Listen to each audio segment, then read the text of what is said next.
We know they're important. We want to talk about how sex affects relationships and how that fire of sex, when it's out of the fireplace, affects us emotionally. So first, relationally, let's a little snapshot of a marriage. Let's say you've got this marriage, starts out with high hopes and love and all that. 5 years into the marriage, they hit stress and a tough time. It hits every family sometimes, these tough times. And if a couple stays in love through the tough time, what happens to their love? Yes? Dies down. You think it dies down if they stay in love through the tough time? Oh no, I think it gets better. Okay, so you were saying like sometimes in the tough time the love dies down. Yes, sometimes it does. But if they hang in there, typically they come out of the other side, the sun shines again after the big storm, and they feel they're more in love. But some people do take a dive. Let's say I'll pick on the guy here. The stress hits his marriage. The guy goes to his job, stress at home, lovely young lady at work. She's flirting with him all the time. And let's say he has a sexual affair, which would be like a little escape from the stress for him. So he has a sexual affair with this beautiful young lady at work. Could this be a pleasurable deal? Heck yeah. I mean, that's why people do this stuff. So there's this pleasurable sexual friction that occurs. Yeehaw. Now, let's say there's no pregnancy or STD. That's cool. Very convenient that that didn't happen. Now, what about when the word gets back to his bride, his wife? Is she cool with this concept? No. No, probably a divorce, the big D, or maybe a death. She's really mad. But anyway, so probably a divorce, and I just want you to weigh it out with me. Not saying sex is bad, but it's out of control now, out of the fireplace of that marriage, and the consequences now, even without a physical consequence, you've got a marriage blown apart, kids not seeing mom and dad together anymore for the rest of their lives because somebody couldn't control their stuff and had to have immediate gratification. Do you think it's worth that little bit of friction? I don't. There's a lot of people my age that so wish they could go back in time and undo some stupid sexual thing they did that might have felt good for the moment but brought a lot of pain and misery into their life that they can never get their family back. That's a big deal. And I think that kind of thing can happen dating-wise too, and that's why I want to talk to you about this, because you're moving into that realm of your life. And I hope you don't feel pressure like, I got a date right away, I'll get into that later. But just that you're moving into this realm, and I do this survey now in every class. Raise your hand if your parents met in high school. Aha, see that? Every class, there's usually like about 20% or so that raise their hand, which is interesting. You can put it down.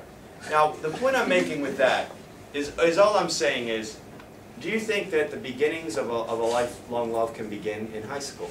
Yeah. No. It can. Yeah, I mean, Huh. It can. So, okay, so with that in mind, you've got, let's say, this high school dating thing going. And they're dating 3 months. Who knows where it may go. It might fizzle out to nothing. It might be a really great lifelong love. But they don't know right now, 3 months in. But one night they're out somewhere, and he says some real dumb thing. Man, us guys can be good at that sometimes. But anyway, he says something really dumb, and she gets ticked off and insulted, and her friends are like, forget that jerk, he insulted you, we're going to a party. Do you think that happens sometimes? Yes. Yeah. So they go to the party, and there's all this alcohol, and people are getting plastered, drunk, and she hooks up and has sex with some idiot at the party. Does that happen? Yeah. Yeah. Okay, so maybe the sex is pleasurable if she remembers, whatever. But even if she doesn't get an STD or a pregnancy, she's lucky.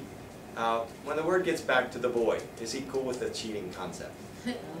Pretty much over unless he's really whipped. Pretty much over, and even if he is whipped, it's just a lot of pain. Okay, so moral of the story is, again, sex is a powerful thing. Not just physically, but extremely powerful physically, but also how it can affect a relationship. A little sexual pleasure, wherever that little bit of time is, can blow apart something pretty precious in somebody's life. Now, sex also affects the growth of a relationship. Here, this chart is about how sex affects the growth of intimacy. High intimacy is where you know someone really well. We all start out where we don't know them at all down here. Okay, low intimacy. So, give me an average length of a dating high school relationship that you think would be. Yes? A week. That's a little shorter than I usually hear, but good guess. A couple months is what I usually hear. So, let's say a couple month thing here, and they're starting to connect emotionally, but it takes a while to really get below the surface, deep down, emotionally connected. And when I mean emotional connection, I don't mean like the warm, special, fuzzy feeling inside when they smile at you across the room and the sparks fly and you feel infatuated. I mean, when you know someone emotionally so well, like your best friend, like you know what gets her ticked off, and does she explode like a volcano of temper, or does she simmer for a while and get you later, and all those things. You kind of know about them because you know them, you know what I mean? And if somebody had a hot temper, believe me, in a dating realm, do you think their dating partner would know about that volcanic temper right away? Yeah. Actually, no. They're going to keep that thing covered up as long as possible, but it'll explode one day. So anyway, it takes a while to get to know someone, and maybe some of you girls have come to the realization that often guys don't talk as much as you. Have any of you realized that often? Not all guys, but some. Okay, and that may be changing. I mean, I was terrified to talk to girls. What do you say? Play catch or something. Social intimacy. Maybe that's growing a little faster, figuring out if they like doing stuff with the same kind of friends and all that. What do you do out here you're kind of in the country here. What do you do? Cow tipping and stuff. Cow. Paintball. What? This is like country out here. It's not. Anyway, whatever. Intellectually, they're talking about global warming and the stock market and string theories and physics and maybe not so much. He knows about string theories and physics. I'll bet he does. Anyway, Well, we should global warming, but you know, No, it's so give me a lecture on that. carbon dioxide. Whatever. Spiritually, they're talking about the metaphysical questions of the universe. Why are we here? What happens after we die? Maybe not too much. Yeah. Okay. Not on the average date, anyway. So what happens physically? That means this, right? So yeah, they're doing that.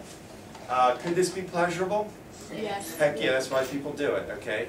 So maybe it could be, but is this a healthy relationship? Nope. What's wrong with it? Yes. They're not very emotional, Yeah, they're not very emotionally connected or any other way. Yes. and you're also only in it for the sex. Only in it for the sex. So this happens sometimes, doesn't it? What might happen to the rate of growth in all these areas when the sex becomes the big deal focus? Yeah, what he said. Often they're going down. 45 out of 46 on my college survey, when I showed them this chart, they said these are going down. And that's weird. Because somebody probably thought, and this is, I think, classic girl thought here at a young age. Oh, I think he loves me, and I love him, and if we have sex, it'll cement the bond, it'll take it to a new level, and it'll be true love forever then. No. Usually the sooner the sex comes into this dating friendship scenario, the quicker the friendship sort of heads out the window, and it's like all about sex. And that girl that thought, I'll lock him into me with my sexuality, he'll like it so much. No, you'll just lock him into the concept of liking sex in general with girl bodies, not necessarily yours. And here's part of the reason why is he hasn't even really gotten to know who you are yet. It takes a long time, especially for a lot of young guys. A lot of young guys and a lot of older guys are primarily attracted physically, at least to start with. And let's face it, girls, if a guy's primarily attracted you physically, or there's a prospect of him having sexual friction with your body, guess what? Well, there's nothing really that unique to lock you into him into you. There's zillions of girls out there with girl bods and boobs and all the girl stuff that guys want up on the chart of food, air, water, sex. So if all he's interested is that, I mean, there's always going to come along a pretty girl and wink at him one day. And if that's what he's into, he's gone. I wonder what it's like with that one. But let me tell you something a little different. If a guy falls in love with who you are in all these areas, in other words, gets to know the real you in the bod, who you are uniquely. There's one unique you. Lots of girl bodies, lots of boobs and girl stuff. One unique you. Wouldn't it be cool if he falls in love with who you are, and it doesn't matter how pretty the body is that walks by, he's not going anywhere. I know about guys in love. I know when a guy's really in love. And I know when he's in love with the girl in the body. And that's the kind of thing that can allow people to grow old together way past when they're pretty anymore and still be very much in love.